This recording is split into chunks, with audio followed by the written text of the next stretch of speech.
ससुराल में अदब जो है वो कितना ज़रूरी है, बाअदब रहना। जब तक सास और ससुर ज़िंदा हैं उनकी खिदमत करो, उनको उनके ताबेदारी को ज़रूरी समझना, समझ रहे, उसी में अपनी और अपनी औलाद की इज़्ज़त और सआदत समझे और सास और नंदों से अलग होकर रहने की हरगिज़ फिक्र ना करें। यही सोच जो है वो बिगाड़ का ज़रिया होती है। लोग सोचते हैं कि भाई मैं अलग रहूं, मैं मेरे बच्चे अलग, हम लोग घर लेकर रहे, सास ससुर के साथ नहीं रहना है, आराम से ज़िंदगी गुजारे, सुकून वाली ज़िंदगी गुजारे। तो लोग ये सोचेंगे ना, तो फिर क्या होगा, हमारे बच्चों में भी वो चीज़ आएगी। जो हमारे बच्चे देख रहे हैं ना, वो चीज़ हमारे बच्चों में भी आएगी। तब जब बच्चा जो है फैमिली में रहता है ना, जब बच्चियाँ फैमिली में रहती है और वो बच्चियाँ देखती है कि मेरी अम्मी किस तरह मेरी दादी का खिदमत कर रही है, समझ रहे हैं, मेरी अम्मी किस तरह से मेरी फूफियों को लेन देन बराबर करती हैं, मेरी अम्मी किस तरह से चचा चची को बराबर दावत पे बुलाती हैं, उनको लेन देन देती लेती है, ख़ानदान का कैसे ख्याल रखती हैं और कैसे खिदमत करती है, तो बच्चियाँ वही होकर बड़ी होकर सीखती है। फिर जब वो ससुराल जाती है ना, तो वो वही काम करती है, क्योंकि उसने देखा है ना अपनी अम्मी को समेट कर रखने वाला मिजाज, कि मेरे वालिद के मिजाज में अगर थोड़ा नाराज़गी भी आ जाती है अपने माँ बाप या भाई बहन को लेकर, तो मेरी अम्मी जो है वो कहती कि नहीं आपके भाई है, बुलाइए, ज़रूरी है बुलाना, तो वो बुलाती हैं, खिलाती हैं, पिलाती हैं, समझ रहे हैं। तो वो बच्चियों के मिजाज में होता है। मैंने देखा है अपनी आँखों से ऐसी लड़कियों को कि जिनकी माएँ, जो लड़कियाँ अपनी माओं के पास पली बड़ी होती हैं और उनकी माओं के मिजाज में ये चीज़ होती है, 90-95% उन लड़कियों के अंदर ससुराल में जाने के बाद सबको लेके चलने का जज्बा है, समझ रहे। लेकिन जिन बच्चियों के अंदर ये मिजाज उनकी माओं में नहीं है, वो भूपियों से तोड़ कर रखती हैं, वो चाची चचा से तोड़ कर रखती हैं, तो फिर ससुराल में जाने के बाद बच्चियों का भी यही हाल होता है, समझ रहे। उनको ऐसा होता है कि हमारी सास हमें कुछ ना बोले, हमारी ननंद हमें कुछ ना बोले, वो भी तोड़ कर रखती है और सोचती कि शौहर को लेकर हम अलग हो जाएं, और उनके बच्चे भी वही सीख रहे हैं। तो याद रखें कि माँ बाप बड़े जो है ना, अल्लाह के नबी ने क्या फरमाया, अल बरकतु मआ अकाबिरुकुम, बरकत तुम्हारे बड़ों के साथ है। यानी हमारे घर में अगर बड़े हैं तो बरकत है। बड़ों हमारे माँ बाप है, हमारे दादा दादी है, नाना नानी है, इसी तरह से हमारी सास ससुर है, फिर दादा सास है, दादा ससुर भी होते हैं घर में, तो ये सब हमारे घर के बड़े हैं। अगर ये घर में तो बरकतें हैं इनकी वजह से, ये हमें अच्छे बुरी की तमीज़ सिखाते हैं, क्या करना है क्या नहीं करना है, ये तजुर्बेकार लोग हैं। तो हम इनसे घबराए नहीं, खौफ ज़्यादा ना हो कि हमें टोकते हैं, ये हमें रोकते हैं, ये हमें बोलते हैं, इन तो बार बार बस बोलते ही रहते हैं, नहीं, बल्कि हम अपने मिजाज को बदलने वाले बने और उनकी बातों को सुनने वाले बने, समझ रहे। अगर खाविंद के माँ बाप जिंदा हैं, रुपया पैसा सब उन्हीं को लाकर दे रहे हैं अपने माँ बाप को, तो हमारे हाथ पर, बीवी के हाथ पर कुछ नहीं दे रहे हैं, तो बीवी बुरा ना माने, बल्कि अगर तुमको दे ना शौहर लाके सब कुछ, बीवी को सब कुछ लाकर दे, तब भी अकल की बात क्या है, तुम अपने हाथ में वो ना लो पैसे सारे कि नहीं पूरी मुझे ये जिम्मेदारी ना दो, अम्मी को दो, समझ रहे। बीवी ये कहे, फिर एक वक्त आता है कि माँ सास संभालती और फिर क्या कहती, बेटा अब तो मैं बहुत थक जाती हूँ, है ना, अब तुम ही संभाला करो, अब तुम ही देखा करो। 2 साल बाद, 4 साल बाद, 10 साल बाद वो जिम्मेदारी फिर बहू के हाथ में दे देती है, समझ रहे। लेकिन शौहर जब पैसा लेकर आए कमा कर, तो बीवी की जिम्मेदारी है कि वो कहे कि अम्मी के हाथ में सब रखो, अम्मी से मैं ले लिया करूँगी जो भी खर्चा होगा, समझ रहे, इस तरह से। तो जो काम सास नंदे करती है, तुम उसके करने से शर्म और आर महसूस ना करो, तुम खुद भी कहकर उनसे ले लो और कर दो, उससे ससुराल वालों के दिल में तुम्हारी मोहब्बत पैदा हो जाएगी। जैसे मिसाल के तौर पे, हम ससुराल में बेटी है, बहू है, अब सास झाड़ू लिए हाथ में, तो बहू को गवारा ना हो कि मेरे होते हुए मेरी सास झाड़ू लगाए, अम्मा आप ना लगाओ मैं लगा देती, समझ रहे, आप ये ना करो मैं कर देती। इसी तरह से अगर हम फारिग बैठे हैं, हमारा काम हो गया है और हमारी ननंद कुछ काम कर रही है, कुछ कपड़े इस्त्री कर रही है अपने, उसको नहाना है, तो हम कहें कि आप जाके नहा लो, मैं फारिग बैठी लो, मैं आपका कपड़ा इस्त्री कर देती हूँ, समझ रहे। तो इस तरह से उनकी थोड़ी हेल्प कर देना, उनके कामों में हाथ बटा देना, इस तरह से कोई भी ऐसा काम, जैसे बाहर से थक कर आए तो पानी दे दिया, है ना। अब भूखे हैं तो हमने कहा कि आप बैठो, मैं खाना दे देती हूँ आपको, बाहर से आए हो ना, मैं फारिग हूँ, मैं खाना गर्म करके दे देती हूँ। तो हमने ननद को खाना निकाल के दे दिया कि भाई थक कर आई है बेचारी, तो मैं खाना दे दूँ, पानी दे दूँ, इस तरह से। तो मोहब्बत पैदा होती है ना इस तरह से, एक दूसरे की मदद करना, एक दूसरे को समझ कर लेना, निभा कर लेना। कुछ हमने खरीदा मार्केट में जाकर तो हमें अच्छा लगा, कोई दुपट्टा है, कोई कमीज़ है, तो हमने अपनी ननद के लिए भी ले लिया कि देखो मुझे बहुत अच्छा लगा, तो एक तुम्हारे लिए भी मैंने लिया, हदिया है मेरी तरफ से। तो शौहर ने ही माल दिया है ना, उसी की बहन के लिए हमने हदिया खरीद लिया। तो इससे मोहब्बत बंधी होती है, समझ कर चलना, जोड़ कर चलना, हदियों का लेन देन करना, समझ रहे।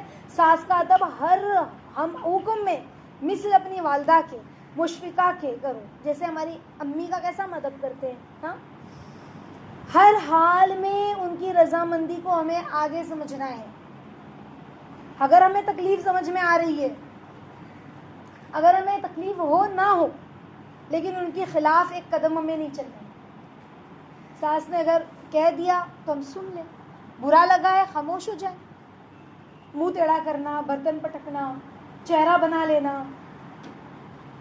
मुंह पे एकदम 12 बजा बोलते हैं ना, मुंह पे 12 बजा हुआ है, तो सास समझ गई कि भाई इतना सा मैंने बोल दिया, इसको इतना बुरा लग गया कि मुंह ही बना बना के चल रही है, इसके मुंह पे हंसी ही नहीं है, मुस्कुराहट ही नहीं है। तो ऐसा मामला ना हो, ज़बान से कोई ऐसा लफ्ज़ ना निकाले जिससे सास को तकलीफ़ पहुँचे। उनसे जब भी बात करें, उनको जब भी मुखातिब करें, ऐसे अल्फाज से नहीं मुखातिब करें जैसे अपने बराबर वालों से बात करते हैं। तुमको बोली थी ना, आजकल बहुत सारे लोग, अक्सर महाराष्ट्र में लोगों को यह आदत होती है बोलने की, तुमको बोली थी ना, तुमको की थी ना। तो तुम सास हो या माँ हो या कोई बड़ा, उनको तुमसे बोलना अच्छी बात है। तुमको बोली थी ना, तुमको तो दी थी मैंने। आप, ये अदब है। आप क्या है? अदब है, समझ है। तुमसे बात नहीं करना, आपसे बात करना। हम अपने बड़ों से आपसे बात करें, शौहर से भी अक्सर लोगों को देखा गया, तुमको बोली थी ना, तुमने लाए नहीं, तुमने किए नहीं, तुमने दिए नहीं। ये अक्सर मराठी जो बेचारे होते हैं ना, तो उनकी लैंग्वेज होती है। तो हम अदब नहीं नजर आ रहा है ना, अदब नजर आ रहा है? नजर नहीं आ रहा है। आपसे बात करें, शौहर हो या सास ससुर हो या हमारे बड़े हो, आपसे बात करें। जो बुजुर्गों के लिए इस्तेमाल किए जाते हैं ऐसे अल्फाज, बड़ों के लिए, है ना। अगर कोई आलिम है, कोई बड़ा है, कोई बुजुर्ग है बाहर, तो हम उसको तुम करके बोलेंगे? आपसे बोलेंगे ना। खाइए ना आप, लीजिए ना, तुमसे डायरेक्ट बात करेंगे? कोई बाहर से बड़ा कोई आए तो नहीं ना। तो फिर हम अपनी सास से तुमसे कैसे बात कर सकते हैं? अपनी माँ अम्मी से तुमसे कैसे बात कर सकते हैं? अपने शौहर से तुमसे कैसे बात कर सकते हैं? आप समझ रहे? आप, अगर सास तुमको किसी अम्र में, किसी बात में तंबी करे या डांटे, तो उनके कहने को खामोशी के साथ सुनना चाहिए। आज तो दीनदार लड़कियों का भी ये हाल है, मैंने देखा है कि उन्हें बुरा लग जाता है उनके बच्चों को। अब दादी है, दादी ने अगर बच्चों को मार दिया, सता रहे बच्चे, थोड़ा सा डांट दिया, समझ रहे, या टोक दिया कि बेटा तुम अपने बच्चों को ये मत खिलाओ, बेटा तुम अपने बच्चों का इस तरह ख्याल रखो, देखो उसको ठंडी लग जाएगी, देखो इस तरह ना करो, इस वक्त ना नहलाओ, उस वक्त ना ये करो, तो बहू को बुरा लग जा रहा है, चेहरे पे बुरा, चेहरा बिगड़ रहा है, जुबान से मुंह दराजियाँ हो रही है। बिल्कुल बहुत गलत बात है कि और बहू अलग हो गई कि मेरी सास जो है ना, वो हमेशा किट करती रहते हैं, हमेशा मुझे डांटते रहते हैं। दीनदार लड़कियों का ये हाल है। यानी आज मोबाइल की जो दुनिया, ये सिर्फ मोबाइल की वजह से, ये हाल सिर्फ मोबाइल की वजह से।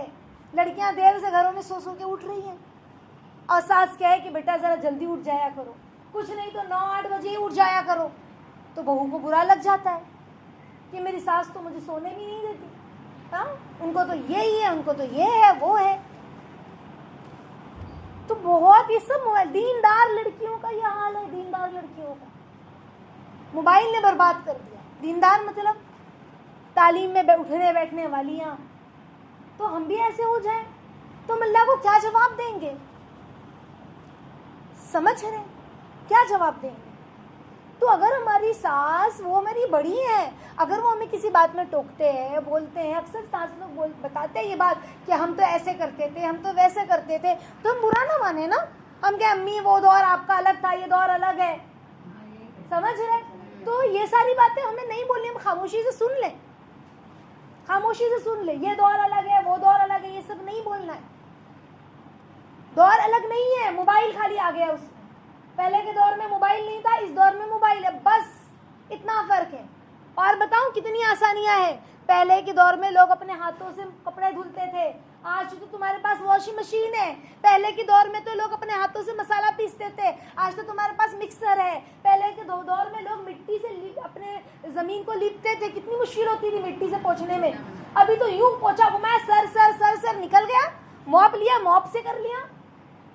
अब तो काम वालियां भी अक्सर लोगों के घरों में। तो पहले के दौर में तो इतना नहीं था। पहले के दौर में तो बहुत ज्यादा जॉइंट फैमिली होती थी, आज तो जॉइंट फैमिली जल्दी नजर नहीं आती लोगों के घरों में। तो पहले के दौर से तो अब के दौर में और आसानियां है। लेकिन बहुएं क्या कह रही है, वो पहले के दौर में होता था, अब नहीं चलता, नया दौर है। नया दौर क्या है? बस नए दौर में मोबाइल है, और नए दौर में तुम्हारे लिए और आसानियां हैं, और आसानियां हैं, बल्कि समझ रहे? तो हम बोले पहले के दौर में होता था, अब के दौर में नहीं होता। तो पहले के दौर में तो मुश्किलें बहुत थी, बहुत मुश्किल से लोग काम करते थे, सास की बात भी सुनते थे, मसाले भी पीसते थे, कूटते थे, भूनते थे। अब तो भुना भुना मसाला, पिसा मसाला, अदरक हो गया, हर चीज़ हमने मार्केट से खरीदा, बस भून दिया, समझ रहे? तो अब तो और आसानी वाला दौर है पहले के दौर से। तो ये सारे जुमले हम ना बोलें, ये सारे जुमले इस्तेमाल ना करें। अगर कोई बात समझ में नहीं आ रही है सास की, तो मुंह दराजी ना करें, मुंह टेढ़ा ना करें, उनको समझाने की कोशिश करें मोहब्बत से, प्यार से। लेकिन चीख कर, चिल्ला कर, मुंह दराजी करके उनसे बात ना करें, खामोश रह जाए। याद रखे, अपने शोहर की सास से ज्यादा अपनी सास का ख्याल रखें। यानी शोहर की सास कौन है? हमारी सगी माँ हो गई ना। तो हम अपनी अम्मी से ज्यादा अपनी सास का ख्याल रखें। अब सोचिए कितना ख्याल रखना होगा। अगर हम सुन ले कि हमारी अम्मी की तबीयत खराब है, तो हमारी आंखों में कैसे टप टप आंसू निकल जाए। अगर हम मायके में हो, ससुराल में हो, हमें पता चले हमारी अम्मी बीमार है, तो हमारी आंखें कैसे रोए? हाँ, और अगर सास बीमार हो जाए तो ऐसे आंखें रोएगी। ऐसा दर्द होना चाहिए दिल में, ऐसा दर्द होना चाहिए हमारे, उनका इतना ख्याल, उतनी फिक्र, उतना एहसास हो। तो ये बहुत ज़रूरी है, बहुत ज़रूरी है। हज़रत अली रज़ी अल्लाह तआला अन्हु ने अपने एक शागिर्द से कहा कि मैं तुमको अपनी फ़ातिमा, अपना और फ़ातिमा रज़ी अल्लाह तआला अन्हा का किस्सा सुनाऊं? तो शागिर्द ने कहा ज़रूर सुनाइए।